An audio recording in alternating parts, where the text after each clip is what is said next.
Big good afternoon, big rainy afternoon sa ating lahat, everyone.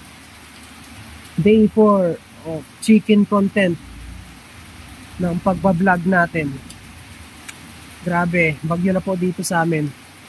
Diba sa mga unang araw ng vlog natin ay sinabi ko na masama ang panahon dito. Ngayon po ay bagyo na talaga. Kawawa ngayon ang ating mga alaga. At mabuti naman kahit paano sila ay may silungan. Silong pa din sila at hindi pa naman gano'n na mababasa kahit paano. Ayan o. Antok na antok ang ating golden na manok.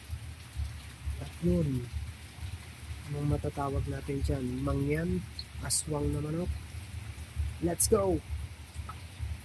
Tamang hilata lang sila ngayon. Dahil sa mga panahon.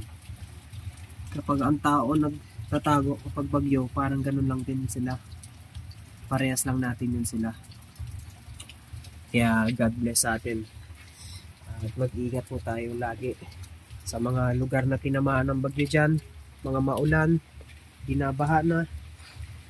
Mag-iingat po tayo lagi. Yan po ang update natin. Ayun ang ating mga 4 months old na mga manok. Sila ay malalaki na. You know, nakikita nyo ba? Nasa ilalim ng kulungan. Hindi sila nagsisilong. At kahit pa paano ay sila ay napoprotektahan ng ating munting farm. Sana hindi sila magkasakit. Dahil yung pinapainom ko naman sa kanila ngayon ay Progen-Z vitamins para matibay ang mga resistensya ng mga halimaw palaban kahit sa masamang panahon, kahit sa maulang panahon. Protektado ang mga fucking chicken na ito. Buti pa to, mabait. Kinulong niya ang sarili niya. Alam niya kung paano magtago kapag maulan na panahon. Look at that. Look at that. Just look at that. Ano masasabi nyo?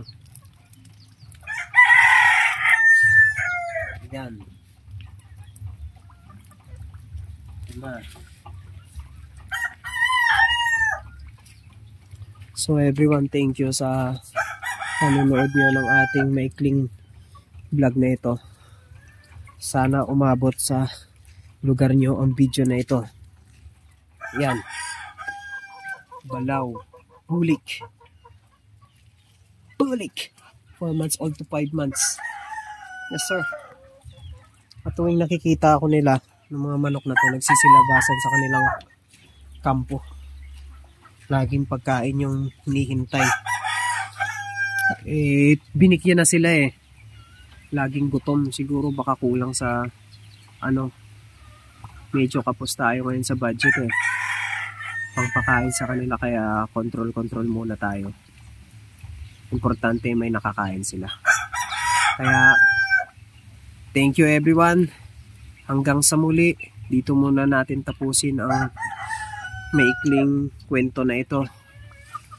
Vlog sa mga manok. Krukay. End mo na to. Shoo!